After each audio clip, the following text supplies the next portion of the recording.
Sarah, what do you think? You ready to get started? I'm ready when you are, Jane. Okay, great. All right. Well, hello, everyone, and welcome to our Speaking of Wishful Recycling event today. We're so glad to have you with us. I'm Jane Wilch, your recycling coordinator, and with me today is our wonderful climate action coordinator, Sarah Gardner. Welcome, Sarah, and happy Valentine's Day. Oh, hi, Jane. Same to you. And I have to say, I feel like we keep lucking out with the timing of these conversations because I actually think you can learn a lot about what works and what doesn't in recycling just by thinking about Valentine's Day cards. Do you think, should we start our conversation there? I think we should. We can talk about Valentine's Day cards. Before we do, though, let's do just a little bit of housekeeping here. So for those of you that are joining us for the first time, welcome. For those of you that have been with us before, welcome to you too. We're glad to have everybody with us today on Valentine's Day. Speaking of events, are very much open conversation type of events. You're not going to see any slideshows or charts or anything like that today. Which also means that we really want to hear from our attendees, from you today. So we will be asking some questions throughout the talk today. Before we really delve into the topic of wishful recycling, though, we do want to invite all of our attendees now or throughout the talk today to add any questions or comments you have directly into that Q&A box.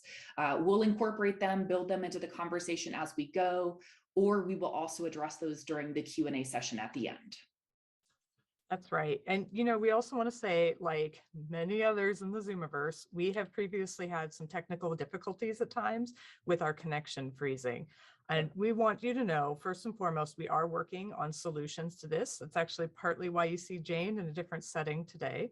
And we're also going to ask you for some feedback at the end of this conversation to help us think through possible ways forward. But in the meantime, just know if either of us cut out momentarily, we will be right back. And we thank you so much for your patience with us as we work through these issues. We're super glad to have you join us today. Yep. So Sarah, what is this you want to tell me about Valentine's Day cards? I'm intrigued. Well, as you know, Jane, a lot of the challenges with recycling just begin with getting stuff sorted. And some Valentine's Day cards can be recycled and some can't. The ones that can are simple paper cards, but any cards that have glitter on them or foil accents or bits of plastic, basically any card that has some non-paper something or other added to it, chances are that's going to make that card too complicated to recycle and it's going to have to get sorted out. I always think it's worth remembering that anything you put in your recycling bin, someone else, some other person is going to have to take it back out. Especially when we're talking about wishful recycling, just knowing that one thing can make a difference. I completely agree. And when we hear that, we might think, well, there are large machines that can do that, right? And yes, there are definitely these sophisticated machine systems that do a lot of the basic sorting. So paper from plastic, from metal, from cardboard, et cetera, and even some finer distinctions within there. But, beyond that, there are humans behind these systems. The sorting process that we're talking about here, where this occurs is in these big facilities called MRFs. So what that stands for is a material recycling facility or a material recovery facility. We hear both. In Iowa City, any of the materials that our curbside customers put in their blue top cart at the curb, or anything that we see going to the drop-off locations like the Eastside Recycling Center, that material ends up over in Scott County. So the Waste Commission of Scott County in Davenport, Iowa, about 50 miles from here. In general, if we think back to the Valentine's Day cards, for example, what Sarah's talking about, if we put that in the bin, if we put other materials in that bin that should not be there, there's somebody else down the line that has to sort that out, another human being that has to sort that out. Yeah, and it's the same story, actually, not just for Valentine's Day cards, but chocolate boxes, if you think about it. Oh, yeah.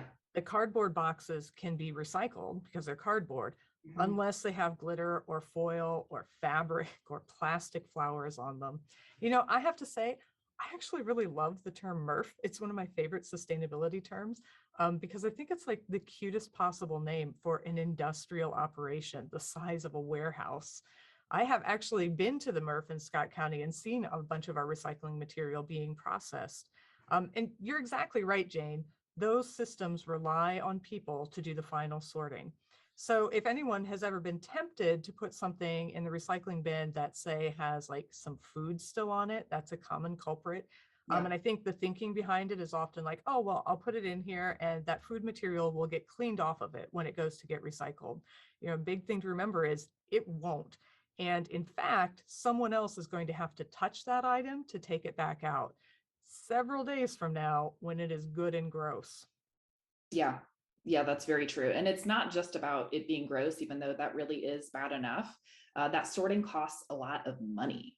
And if we think about it, if there's a lot of stuff that really needs to be sorted out, meaning there's a lot of contamination in the mix, that makes it more expensive. That means that we're going to have to either hire more workers, we're going to have to get more sophisticated machines, if that's even possible with current technology.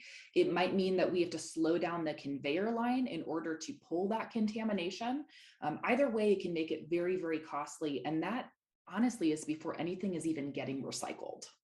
Yeah, that's right. Because when you're slowing down the conveyor line, in the end, you have to have more shifts or hire more workers. Yep. And all of those costs figured in ultimately decide whether or not something can be recycled, including if a load gets so contaminated, which is the term that gets used for when material that can't be recycled is mixed in with material that can.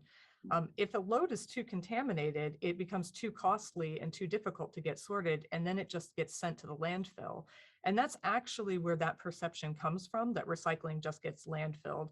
Because I know, Jane, you get asked about that a lot, and I do as well. Yeah. So, speaking of contamination, why don't we do some quick wishful recycling questions? I was thinking today it might be fun to do a lightning round. And certainly we've had a number of questions that have already been popped in the Q&A.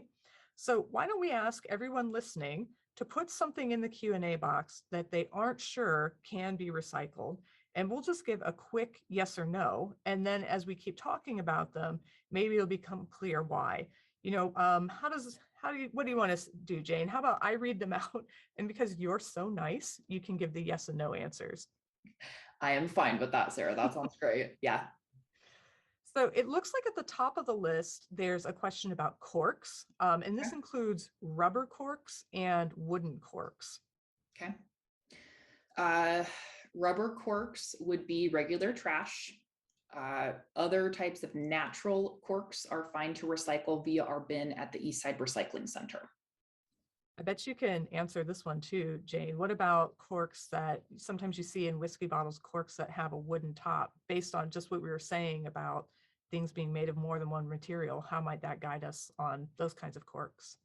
Yeah, so if we're looking at a cork recycling program, and we do some different things with our corks in Iowa City, sometimes we're doing upcycling and reuse. So this is kind of a split answer. If we're doing the reuse and upcycling, sure, you can use whatever you want. But if we're talking strictly about recycling, we are talking about only natural corks in that bin. So the ones that have multiple materials like the wooden top, the cork base, or a foam base, a wooden top, those unfortunately would not be part of that program. So no, it would just be regular trash. Oh, Sarah might have froze on us. Okay, I will keep going through these questions then. So aluminum foil balled up, that is completely fine to put into recycling if it is clean. So making sure that we do have, any food removed from there. Sarah, you're back with us?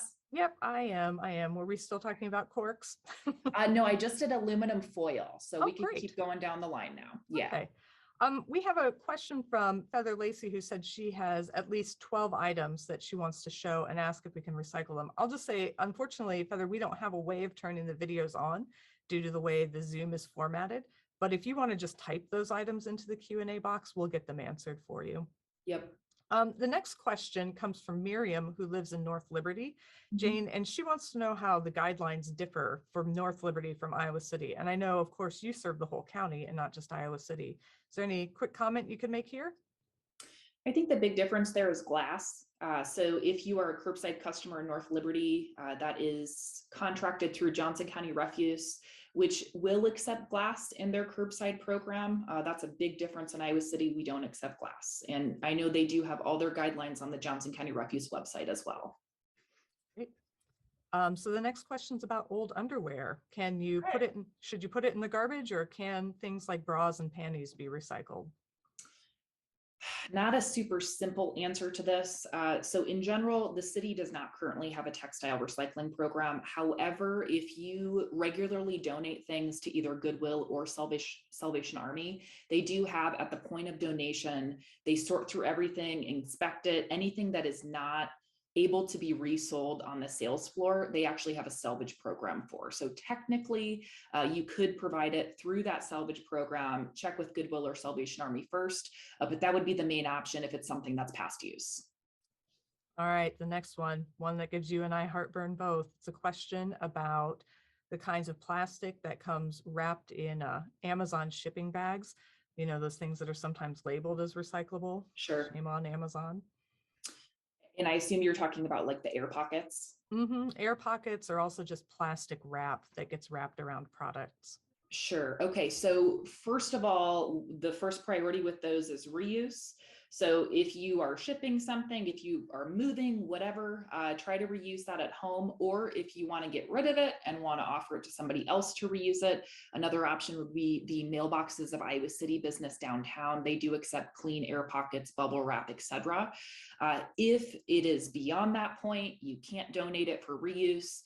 Anything, the rule of thumb is if it's stretchy, you can recycle that via plastic bag recycling programs, typically at local retailers. We always recommend go by their guidelines, but rule of thumb is if it stretches kind of like a retail grocery bag, then it's okay to put in that program. And at least the air pockets and bubble wrap and wrap that I know is usually a little bit stretchy. So if it's stiff and crinkly, trash. If it's stretchy, it can go in those recycling programs at stores. Fantastic. So the next attendee had been told by someone very ambitious that they need to put plastic and aluminum cans through the dishwasher to make sure they're clean enough to recycle. And they have a question about whether that wastes too much water or electricity. Is this the right thing to do, or can they just simply rinse them out? Simply rinsing is completely acceptable. The main thing is we just need to make sure that there's no chunks of food left. We don't want any food residue. As long as it's clean of that, it does not need to go through the dishwasher. You know, as a climate coordinator, I have to say, I love that question. I love the way it's thinking about electricity and energy use as part of the mix. That is great. Yeah. All right. Plastic bottles that now have a plastic shrink fit label encasing them, should that label be removed before the plastic bottle goes in recycling? You can leave labels on plastic or metal. Fantastic. How do you spell MRF? That's MRF. I'll take that one since I love it. So, Yep. what about address labels, bumper stickers, things like that that get put on other things?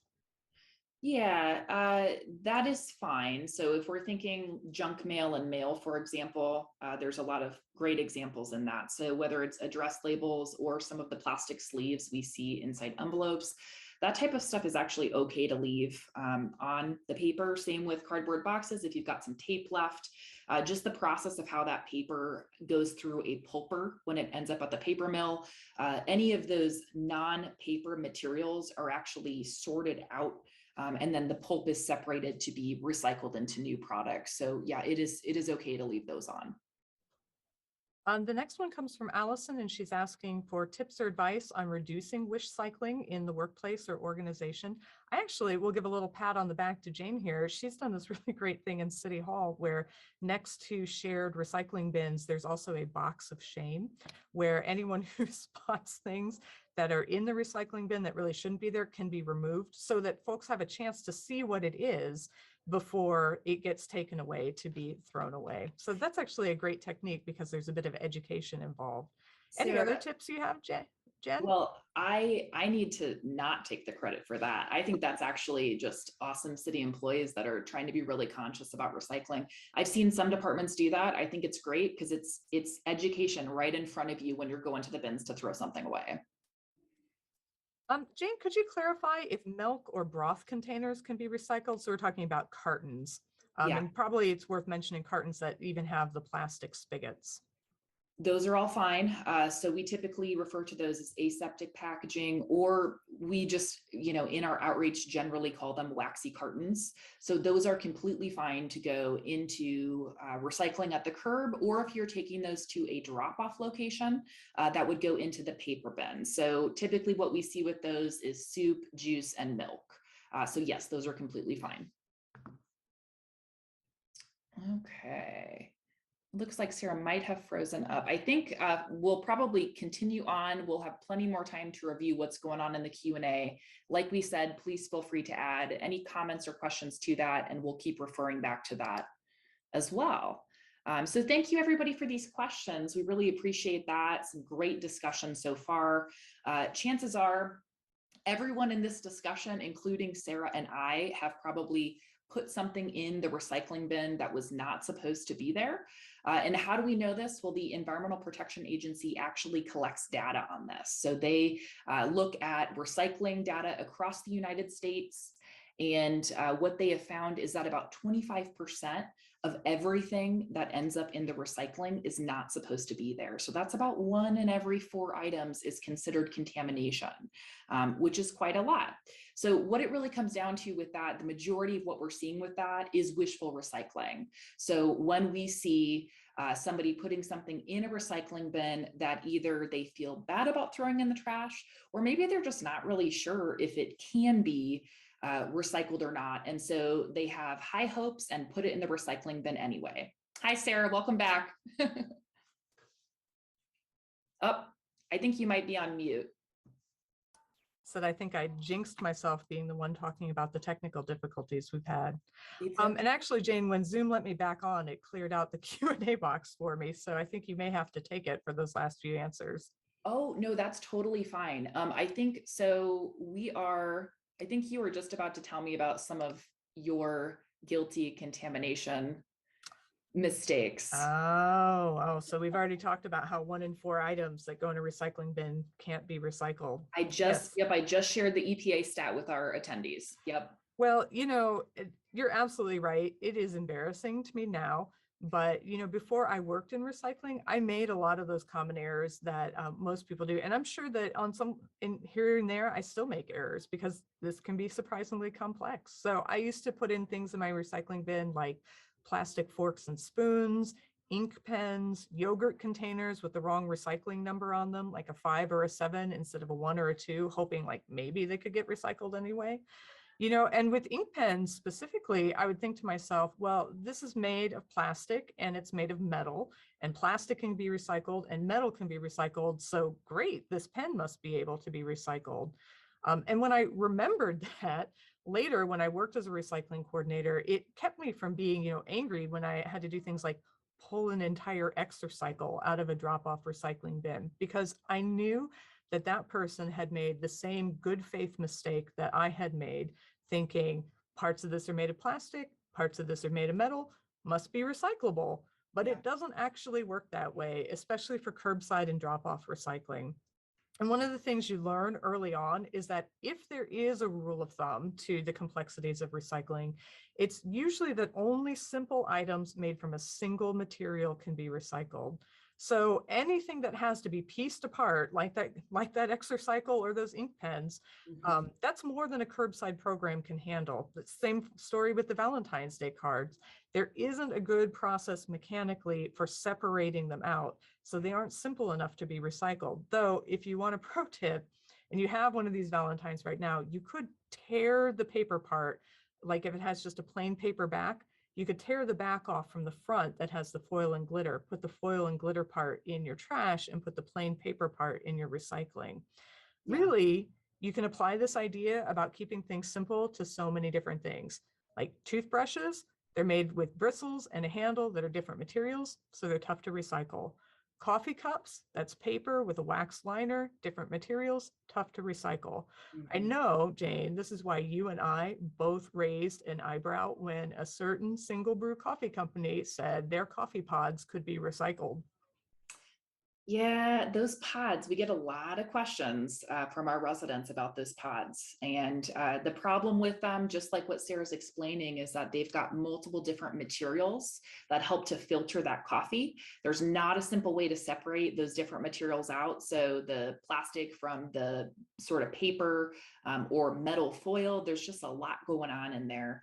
And they're also very small. So that's another challenge in sorting recyclables in terms of successfully capturing it in that conveyor belt system. Yeah, that's exactly right. With anything really small like that, it's likely to bounce off the conveyor belt at the MRF, which is moving very fast and jostling the material. That's why one of the other really great recycling pro tips out there, incidentally, is to put your bottle caps back on the bottle before sending it to be recycled, so that those bottle caps don't bounce off the conveyor belt and end up in the pile of material rerouted to the landfill. Yeah. One other thought I had too, Sarah, you mentioned, tearing the front of the, holiday cards, Valentine's cards, whatever it may be. That is also a great recycling tip to apply to other situations. Some of our residents have composting, some might not. We could apply that with pizza boxes where maybe you've got a cheesy, greasy bottom, but you've got a clean top. If you don't have composting, tear that top off and put that into recycling. That's perfectly fine cardboard to recycle. Yeah. Yeah. So I'm still on the coffee pod discussion right now, though. So, It's so easy when you start talking about these tips. When you think about it, what you're really doing with the pizza boxes and with the Valentine's cards is taking that sorting that is difficult to do elsewhere and doing a little of the sorting yourself at home. absolutely. But Yeah. yeah, let's talk coffee pods. Yeah, I think too, there have absolutely been efforts made. We have to give credit to that. I think some of the coffee pod companies that we know very well, walking down the grocery store aisle, they've tried to make them recyclable by using a number 5 plastic, since that is technically accepted at most municipal facilities, such as our MRF over in Scott County. I will say, though, accepted is a very telling word. That does not always automatically mean recyclable or equally recyclable as some other types of materials. So sometimes, plastics are really the tricky material, very different than cardboard and paper and metal and some of these other materials that are a little bit more straightforward. So there's a lot of different kinds of plastics, and it's driven by an economic system. So sometimes recycling companies or plastic mills want a certain type of plastic, and just depending on what's going on in the world or in markets, sometimes that changes. Sometimes they want one type or another.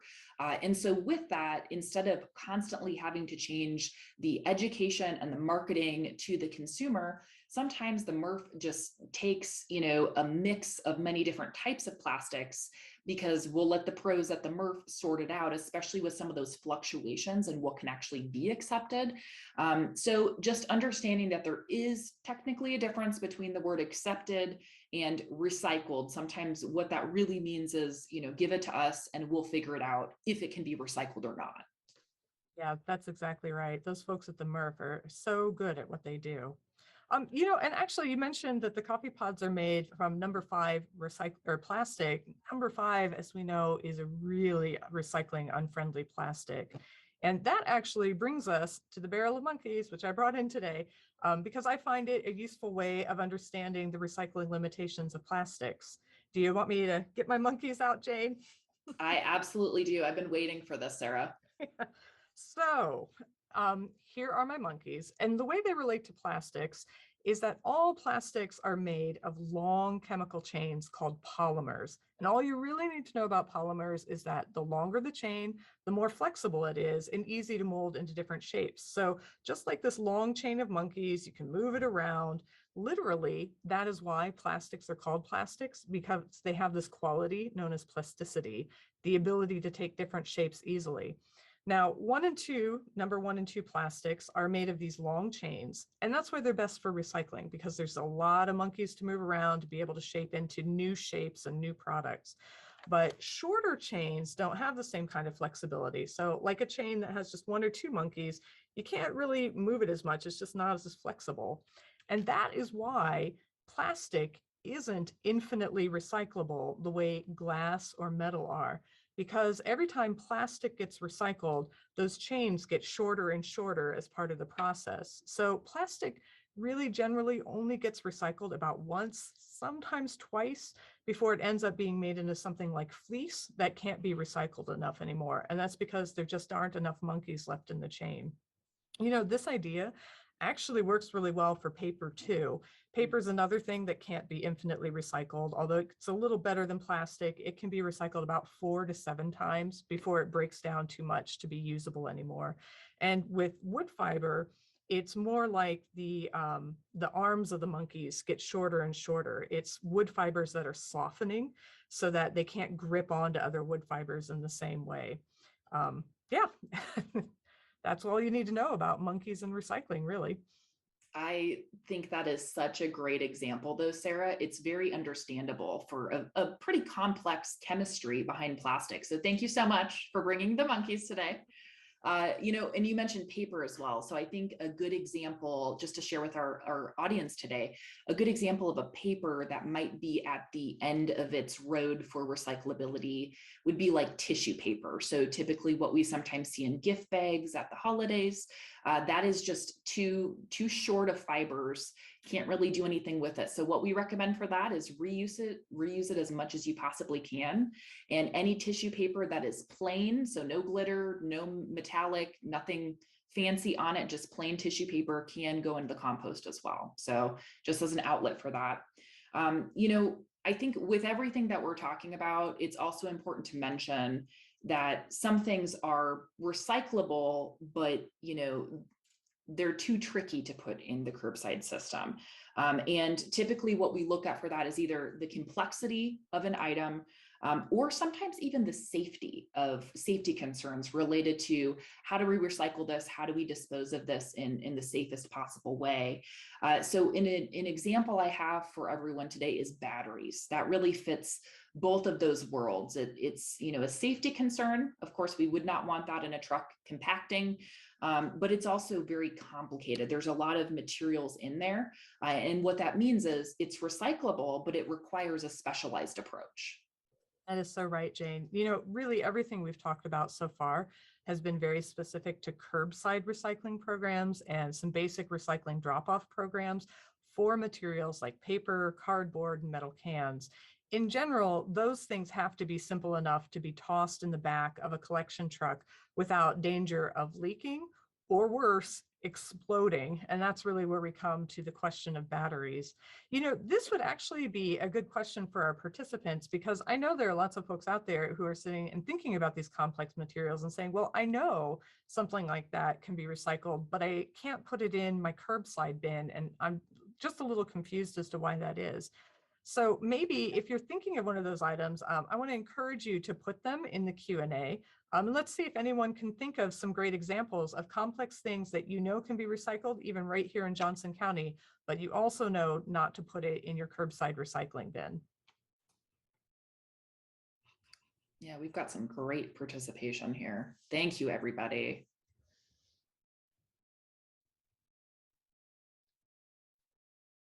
Let's see. Light bulbs. Very good example there. And we get it. It's, glass, it's metal. You'd think that maybe it could be accepted. But light bulbs is one of those things that definitely would require a special program. Do you want to delve a bit more into that, Jane? For light bulbs? Light bulbs and just these complex questions in general, maybe even circling back to batteries. Yeah, I'm also seeing electronics. That's another great example. So we'll take light bulbs for a minute, and then of course I'm gonna circle back to batteries because I love to nerd out about batteries. So light bulbs are a great example of, LEDs have a small amount of lead in them. And CFL bulbs have a small amount of mercury in them. So we don't want those to go into the curbside bin, especially the CFL ones, because if they break, that mercury is airborne, which is a health hazard for anybody near a broken CFL bulb. So a great example with light bulbs there. In terms of a few other ones that are very popular questions that we get, and also, unfortunately, contaminants that they see over at our MRF in Scott County, I want to delve into two specific examples. So number one, batteries, and number two, those camping stove propane tanks as well. So first looking at batteries, and also, kind of revealing myself as the battery nerd that I am with National Battery Day this Friday. So it's also a fitting topic for speaking of today. But batteries have a lot of different types of materials in them, which makes them very complicated to recycle. So that is why in Iowa City, we've got programs for all types of batteries. You can recycle anything from single-use alkaline all the way up to lithium or lithium ion, lead acid batteries, et cetera. So we work with a variety of different companies that are battery experts. They know how to basically dismantle those materials and reclaim or recycle what they can from them. For the alkaline batteries, we work with a company out of Des Moines called ATEC. For the lithium ion and other types of rechargeable, we work with Call to Recycle. And then for our lead acid, we work with Interstate Battery. So we work with a lot of different companies to get those batteries recycled through very specialized programs. And the reason being, so why do we talk so much about batteries? Well, we don't want them to go into the curbside recycling. We don't want them to go into any trash can.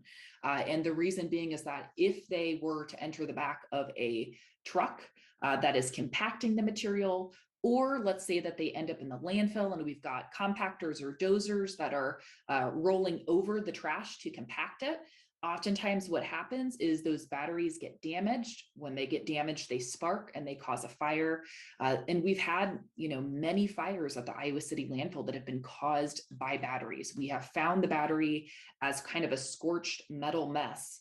And absolutely been able to 100% confidently say this was caused by a battery. So that's definitely what we're trying to avoid for several reasons. Obvious safety reasons involved with that, operational hazards, damage to equipment, and then also really important here, the environmental hazard. So looking at when a battery is on fire, it's emitting hazardous material into the environment. So for all those reasons, we really want to avoid having those landfill fires, which is why we have these specialized programs for batteries. And beyond the fire risk as well that we're trying to mitigate and prevent, there's also a lot of materials in batteries that can be reclaimed and reused. So why not recycle them, right? So that's one example of a very specialized example and complex and a safety concern. The other one we wanted to mention too were those camping stove propane tanks. They're the little ones, usually green in color. There's different brands, but typically the ones that we see are kind of like a forest green. And those are a hazardous material. They're very recyclable, but not via curbside, not via the trash, because they're pressurized cans that have flammable substances in them. So that would be something that would come through our appliance recycling program out at the landfill. So a metal can, yes, absolutely, but not via curbside. We've got a special program for that. It strikes me, Jane, that the idea of a special program and the complexity of these materials also applies to electronics, which is something that came up in the Q&A. Yeah. And in fact has come up we had a consultant recently for Climate Actions ask, well, why not do an electronic curbside recycling program? And there too, the problem is that if you put it out on the curbside, there is material in it that can be recovered, sometimes very valuable material. And this is one of the reasons why you'll see sort of scrapper trucks sometimes drive around and pick up these materials. And what we've seen in neighboring counties where that happens is that the scrappers will take them to another location. They'll extract the material that's valuable. Often they'll leave the material that's not valuable behind, like in a mini storage unit or someplace where they're operating out of. And they'll leave behind the hazardous materials as well. And so it becomes this compounding problem where that site effectively becomes a brownfield because of the hazardous material that's left exposed and not properly tended to or cared for. So when we have a program like our electronics recycling program, where we're asking you maybe to take an extra step to take it someplace specific, we're doing that to make sure that there's a good chain of control all the way along and that the electronic is sent to a certified recycler who knows how to properly take it apart and contain the materials that need to be contained and handle the hazardous materials that may be part of that electronic material as well. So it's really important.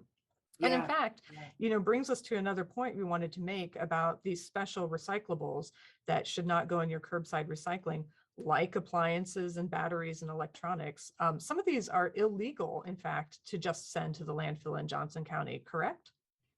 Yeah, that's right, Sarah. So we've got a number of bans, and what a ban is it's saying that a particular item is not allowed to go into the trash. So it's not allowed to be landfilled. Instead, that material, that item needs to be diverted via alternative disposal options. So typically what that is a recycling program. So locally at our landfill, Iowa City Landfill, which serves all of Johnson County, Kelowna, and Riverside, the bans that we have in place are on appliances, TV and computer monitors, yard waste, cardboard, oil, and did I mention lead acid batteries? Maybe lead acid batteries, and then tires. So a lot of different materials. Some of those are statewide bans. So at every landfill in Iowa, you are not allowed to put yard waste or oil in the landfill. Ones that are specific to Iowa City that we have enacted just within our local community are TV and computer monitors, and then cardboard. So the reason why we have these landfill bans in place is for one of two reasons. Either the material is so valuable and recyclable that why would we put it in the trash? So we've enacted a landfill ban on it. A good example of that is cardboard. Cardboard is very recyclable, so we don't want its ability to be reused and recycled again to be wasted by putting it in a landfill. The other reason is it's something that is hazardous or has safety concerns. Just like what we talked about with the batteries, that could also apply to the oil or appliances or monitors, just like what you said with the brownfield concern with not having a certified electronic recycler. There are hazardous materials in those electronics, in those appliances. So that's why we do not want them in the landfill. And this is also kind of a funny thing to say, Sarah. I know you and I both chuckle at this, but it's almost like we're trying to keep the trash as clean as we possibly can. And yeah, exactly. I'm glad I got a laugh out of you for that. But really that's what it is, because it's constantly us trying to mitigate and prevent any sort of environmental impact that we can. So if that means keeping the trash that much cleaner by having those hazardous materials diverted properly, then we're going to do it. Yeah. That's a great explanation. Thanks so much for going into that, Jane. Yeah. I see we've got a lot of questions in the Q&A, so we want to make sure we have a lot of time to get as many of them answered as we can. And I will just say, if we don't get to your question today, Jane and I do print out the Q&A afterward. And if you've provided an email address, we will follow up with you via email. So thanks Yeah. for your patience with that. And we love getting all these great questions. Before we dive in, Jane, do you just want to provide us with your recap elevator pitch on how to avoid wishful recycling? Is there some easy way to remember what to do? Sure. I know you and I both love when in doubt, throw it out, Sarah. And really what that means, not applying to things like propane tanks and batteries. We use that kind of handy phrase to get people to remember, if you're not sure about something, don't put it into the recycling bin. What we typically recommend is check with your local program. So if you're in Iowa City, for example, we have our curbside recycling guide. We've got our drop-off recycling location information all on the website. And the easiest way to find that, if you're trying to navigate through our Iowa City website, we actually have a quick link section where we've got all our web pages, all our guides linked in one section, which makes it really easy for navigation. And that is at our resource management webpage on the city website. So icgov.org/resource management. So icgov.org/resource management. All the information is there. Otherwise, of course, Sarah and I are always happy to chat with our residents. So if there's a question about a material, if you want to talk through something, always feel free to reach out to us as well. Yeah, agreed. I love that you said that, Jane. When in doubt, throw it out, except for batteries. Yes. I know that can feel like a really funny and surprising thing to say, that one of the best things you can do to support recycling is to try to put some more things in the trash rather than in the recycling bin.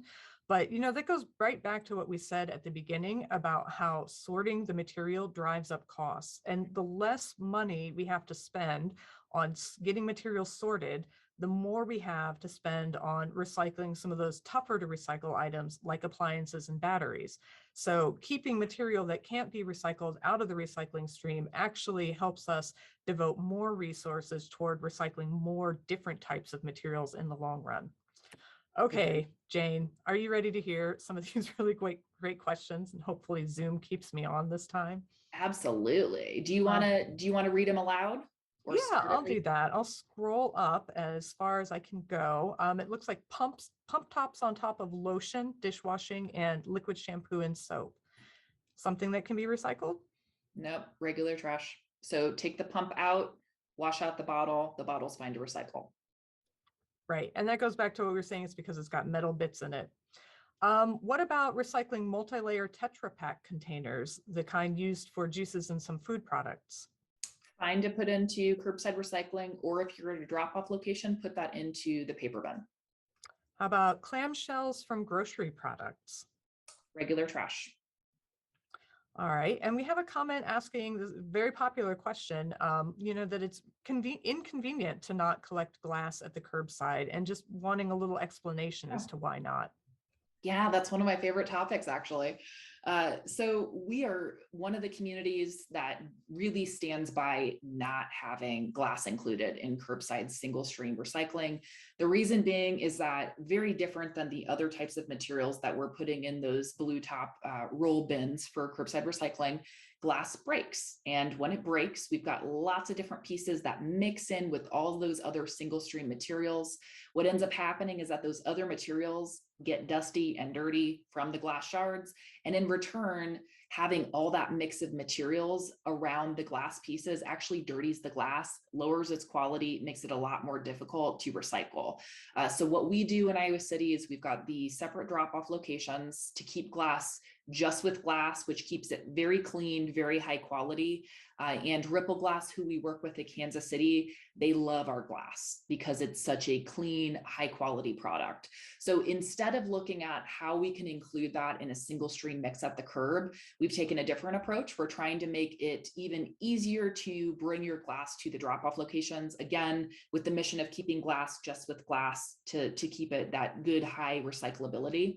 And so coming very, very shortly in the next month, hopefully, we've got a few loose ends that we're working through the logistics on, but we are adding 3 additional drop-off locations for glass. So that will make it so we've got 6 different options around the Iowa City area where you can bring your glass to be recycled. Yeah, that's a great question though. It is. And it goes back to what we were talking about, the MRF, about how all of this material ends up on a conveyor belt that someone has to sift through, just there too, remembering someone else is going to have to touch what you're putting in. And if that's broken glass, that's a hazard for the people who are doing that hard work of helping us recycle more material. So yeah, and to that point too, Sarah, some MRFs are not even built to be able to take glass. Some are, some aren't. So in the MRFs where they're not built to take glass, that's even more of an issue. Yeah. We have a note from someone who says they're using brown lunch bags to collect kitchen compost and then putting all of it in the yellow bin. Fantastic. Thank you for doing that. That's exactly what you should be doing. That is great. And then we see someone says they saw a video on Facebook that says plastic bottles for laundry detergent get too stained to actually recycle. Is this true, or was this just some clever marketing trying to get them to try a new form of laundry detergent?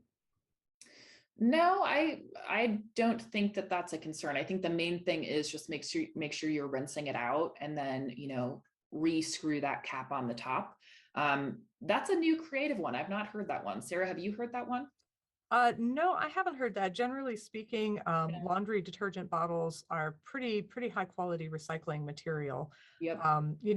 This person notes that it may have been marketing connected to trying to get someone to use laundry sheets instead. And of course, there are some really great reasons to try laundry sheets, but the recyclability of the laundry detergent bottle is not one of them. Mm-hmm. Yeah. What about plastic containers that have greens or lettuce? So this really sort of goes back to the clamshell in the supermarket question. Yeah, unfortunately, anything that is clamshell nature, so It could be the berry containers, the lettuce containers, sometimes what we see holding like cookies or croissants in the bakery section, or you're getting takeout from a restaurant or a coffee shop or a gas station, whatever it is. Any of those containers, it's just the way in which they are molded. Whether it has a number on the bottom that looks like it's a number that is accepted, unfortunately, that's something that right now is just regular trash. Yeah. How about number one, clear plastic containers? This comes from someone who said when they called the Cedar Rapids Recycling, they said the city of Marion was the only place taking that. Number one, clear plastic containers. So I guess it would depend what type of container we're talking about here. The majority of number one bottles and jugs and food and beverage type of containers we're able to take unless it's the clamshell category. So that's really the big exception. And this is a great example too of why we've really moved away from the numbers with our outreach and education for plastics, especially. So we, at this point, go by a description of types of containers and visuals. That's really what we go by at this point because the clamshells made the numbers confusing to follow. Yeah. How about, do you know, Jane, what happens to film and stretchy plastics that are returned via retailers at supermarkets? Do they get recycled or do they just end up landfilling it? Yeah. So if we look at, for example, Hy-Vee, I believe Fairway has also worked with this company in the past. I don't know if they're currently contracted with them, but Hy-Vee works with a company called Trex, and Trex is a great partner to have. So what they do is they make the durable decking, durable lawn furniture, benches sometimes that we see in parks, really, really durable material. And they are actually collecting the film, the plastic bags, et cetera, to recycle into those different materials or building materials for that matter. So yes, I would say that is a sincere partnership. And again, Trex is making some really great usable materials from that recycled content. Yeah, that's really a great example of how what determines whether something gets recycled in the end isn't whether or not it goes in a recycling bin, but whether or not it can be made into something else. And plastic bags and plastic films are just a great example of this because places like Hy-Vee that have a relationship with a factory like Trex that can make it into something, that plastic gets recycled. Other locations that collect plastic bags that don't have a relationship with a company like that, may often end up landfilling it instead. So one of the great things you can do is ask that business what they know about where the material goes. Because it's hard to know what every place is doing. But the place you're at will know specifically where they're sending their material, hopefully. Ooh, one that I have thought about so many times. Little plastic films in the front of your mail showing the address underneath. Do you have to rip it out before recycling the envelope? You don't have to rip it out. That is something that will just be trash. So if you do happen to rip it out, just put it in the trash. If you don't rip it out, that's okay. There's a process at the paper mill where they can pull that out, and then that's basically landfill residue. But no, it does not keep the paper from getting successfully recycled. And in fact, it's better if you don't rip it out because it goes back to that idea of things bouncing off the conveyor belt at the MRF. A whole envelope is big enough to stay on that conveyor belt, whereas a half an envelope that's had a bit torn away has a greater likelihood of bouncing off. What I've been told from the MRF that processes our material is that anything smaller than the size of an index card is in the danger zone of material that may fall out of the process accidentally. Yeah.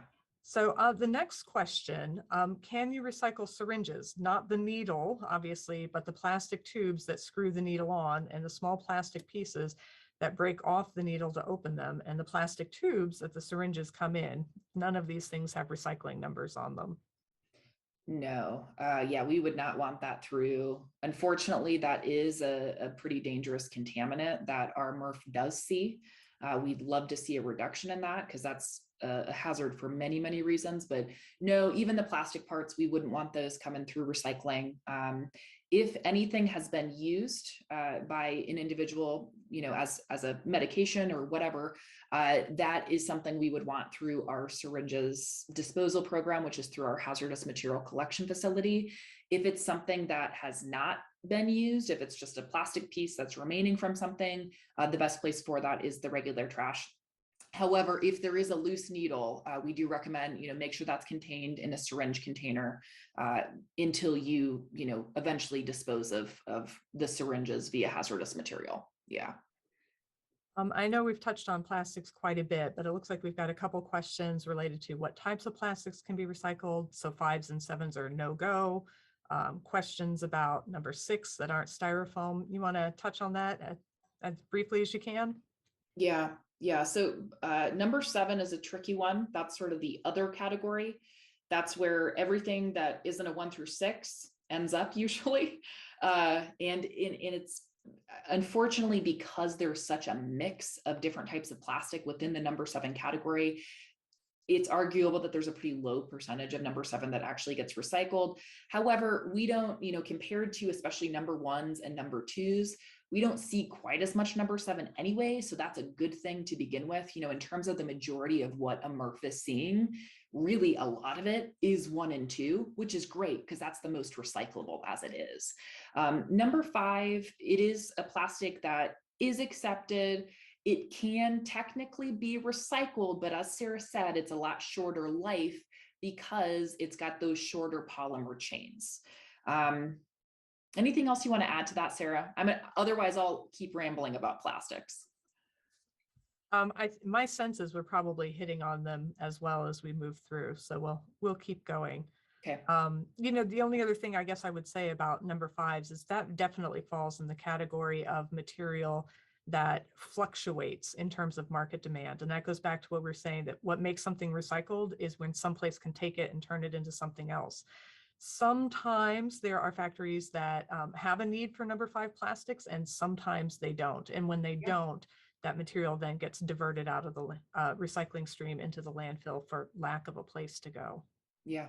So how about old books that can't be reused? And I think probably you want to make a distinction here between paperbacks and hardbacks, right?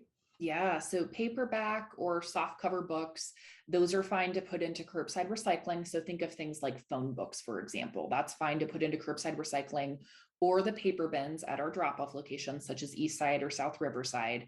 Hardcover books are different because of the cover and the binding. And so we do not want those in regular recycling. That would be sort of like batteries or propane tanks, some of these specialized programs that we're talking about here, just because it's a different process to remove that cover and that binding. So we do have a hardcover book recycling program. It's a separate bin out at the Iowa City landfill. So if anybody has hardcover books, you can bring those out to the Iowa City landfill. It's no cost. And that collection bin is actually on the back wall of our electronic recycling garage bay at the landfill. About blue and white Amazon envelopes, where do they go? Ooh, without knowing the stretch of them, I would say best place for that would be regular trash. Yeah, there are some, you could check at Hy-Vee. There are some programs that will accept the bubble wrap packaging in with the grocery bags that they're collecting, because it falls in the same category, but they're exactly, you want to check with the location before dropping it off. Mm-hmm.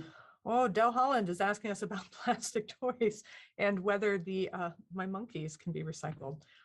No, they can't, unfortunately, which means that the monkeys are a great candidate for something that's even better than recycling in most cases, which is reuse. So these monkeys have been a lot of places, and they've been played with by a lot of kids and been part of many recycling demonstrations. But just as with the monkeys, which are kind of stiff and rigid, if you think about most plastic toys, same story. That's a very stiff and rigid plastic that can't be molded back into something else. And a lot of plastic toys will have little metal bits in them as well, which also make them bad candidates for recycling. So with plastic toys, it's good to use them as long as possible, or even think about alternate materials. Yeah, and Sarah, I see Dell also asked about prescription bottles and lids. So yeah, as long as they're cleaned out, leave those caps on. I actually think those types of containers there's a lot of really interesting reuse opportunities for those too. But those are fine to put into, regular recycling, leave the caps on. Anything like vitamin bottles too, those types of things are fine. Yeah. And I may have gotten us in some trouble. One of the things Feather Lacey is saying is that information for Iowa City says 1 through 5 and 7 are good. So why not yogurt containers, like I just said? And I want to say, all recycling is local. And in the place where I was putting some of those yogurt containers in, they very clearly said just number 1 and 2 plastics. So that was on me for not honoring that. I did not know better. But recycling is that way. It can be tough. One of the things I'm reminded in this whole discussion is like how lucky we are to have someone like Jane who's available all day long to answer questions like these, and in fact can be reached on our recycling hotline at 887-6110. And the Oh, fact that I have is it that an memorized official hotline, Sarah? tells you how often I use it, that I know exactly what it is. Yep, But I know your number by heart too, don't worry. the other question about yogurt containers, and that just goes back to what we were saying, is that's one of those areas where the markets fluctuate for it. And so in that case, we accept it because it's better to let the MRF sort it out when we do have those opportunities to recycle it than to miss that opportunity. Yeah. What about extra chopsticks, Jane? Yeah, and you know what? I see one further up that I think is probably where you can't see those comments anymore there, Sarah. So I'll just address this real quick. Lids or the plastic ring connected to the top of single-use drinking water bottles. So just leave that lid on. That is a different type of plastic. And just like what Sarah was talking about, there are certain types of plastics that can be recycled, or a plastic mill has a method to remove that later. But in order to get it successfully through the sorting system to begin with, so that it's not bouncing off the conveyor belts and end up being landfill because it's too small of a material, just leave that screwed on to the top of those bottles. Yeah. And then chopsticks. So there's different types of chopsticks. If we're talking about the classic kind of wooden ones, not recycling. However, if you have those and you have no use for them, those technically could be composted. So again, I'm talking about the natural wood ones. I also recommend, and I do this within my own household, I keep those. And either I'll use them for a meal later on, or I'll use them for other things. I actually have used chopsticks for different art projects and such. So there's different uses as well. But if you're just looking for a way to get rid of them, the compost bin is fine for those. Yeah. Jane, how about furnace filters? Regular trash. Okay. Yep. So you've got quite a few milk cartons, which we've covered. Red glass jar. Mm. Yeah, we don't see a lot of red glass, but that's okay to put into the glass bin at our drop-off locations as long as it's cleaned out. That is fine. How about aluminum pie tins that come with food in them if you wash that food out? Yeah, if you wash the food out, if it's clean, that is totally fine. Aluminum is one of our all-star recycling materials. So yes, we definitely encourage that to go into the recycling bin once cleaned out. There's a really great question in here about what happens between curbside pickup and delivery to the MRF. And that may actually be a good one to end on, since I see we've only got a couple minutes left. But again, I want to reiterate, if we did not get to your question, we will email you to follow up so that you have a definite answer. And of course, you can always reach out to Jane or myself at any time with follow-up questions as well. But you want to talk a little about the process going from curbside to the MRF? Yeah, definitely. So when our trucks pick up the curbside recycling, once they have a full truck, they transport that over to ABC Disposal Systems. They have a location on the east side of Iowa City, off of Highway 6 there. And from there, they unload the truck. That material gets baled, so it gets compacted into these squares, loaded on another truck, and then that is transported over to the Waste Commission of Scott County, the MRF we were telling you all about. So that is our sorting facility. And that is where the material gets unbound, and then it ends up traveling down those conveyor belt systems and sorted from there. And then the Waste Commission does a great job of working with all sorts of different recycling companies and mills to provide that sorted material too. So then they are the ones that eventually get the material to the plastic mills, to the paper mills, to all these different recycling entities. And then that is where the recycling actually occurs. And Sarah and I also love to share the fact that in the Waste Commission of Scott County's mission statement, which is so wonderful, especially with some of the difficulties that recycling has had in the last few years, they really have it built into their mission statement to keep materials as local as possible. So really keeping it within our region, looking for paper or glass or metal, etc., companies that are close to home, which also from an environmental standpoint is better anyway if we're reducing those transportation costs. Yeah. Or emissions, excuse me. Yeah. Should I mention my favorite fun fact about our curbside paper and cardboard recycling, Jane, as it relates to the MRF? I would love that. And I'll also say, Sarah and I were expecting that this might go a few minutes over. We're happy to stay on to kind of wrap things up. If anyone needs to get off though, that's completely fine. We thank you for joining us, but we'll keep going for just a few minutes here. And yes, Sarah, please share your fact. Yes, absolutely. Thank you everyone for joining in. And if there's one big takeaway from this, it's that recycling is complex, even for people who are in recycling, like Jane and myself, who are always calling each other to get questions answered. So if you've come with questions, that's great. We would rather have people have questions and reach out and ask them than just make assumptions and throw stuff into recycling. So we are here to help. But here's my fun fact. I'm going to put my monkeys down. Because the Waste Commission of Scott County has such great regional partnerships with factories that can return material to use, it's possible to have a actually shockingly quick turnaround on some of the recycling processes. The clearest example of which is my favorite, cardboard recycling.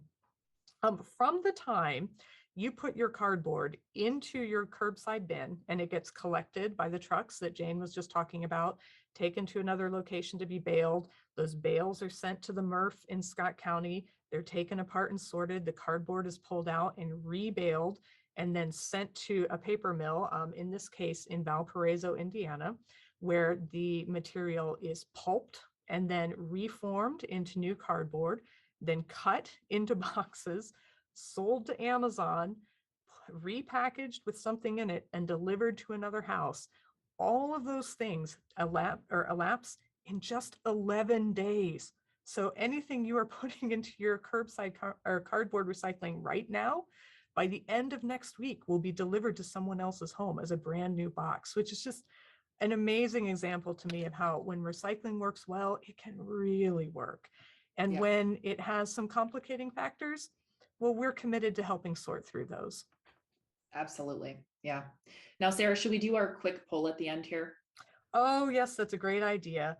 As I had mentioned earlier, because we are having these Zoom issues as demonstrated here, one of the options Jane and I have been exploring basically is just turning the video feed off, which would free up a lot of bandwidth for extra participants. But we actually honestly don't know if there's value in being able to see us as well as hear us, or if you're fine just being able to hear our voices. So if you have a minute, if you have a gut feeling of how you'd like to see these future discussions go, whether video on or video off, if you would just put that in the Q&A box, just those words, video on or video off, that would be really helpful to us. And thank you so much for that feedback. And thanks, Jane, for remembering that. I get so excited about that cardboard recycling. Oh, I know. Well, and we appreciate any feedback our audience has on this, because of course we want this to be a meaningful event format. But we also, it really hurts our hearts when we cut out. So we're trying to find a format that works best for both of those things. Yeah. Oh, super helpful. Thank you, everybody. Wonderful. There's still time to add that in if you want to. We'll give it a few more seconds there. We are, I would say, at the end of our event, Sarah. So beyond this event, though, of course, if any of our attendees have questions, always feel free to reach out to Sarah or I. And a big thank you to everyone joining us today. Thank you very much. Yeah, and happy Valentine's Day. We love the love you have for recycling. Yes, thank you, everybody.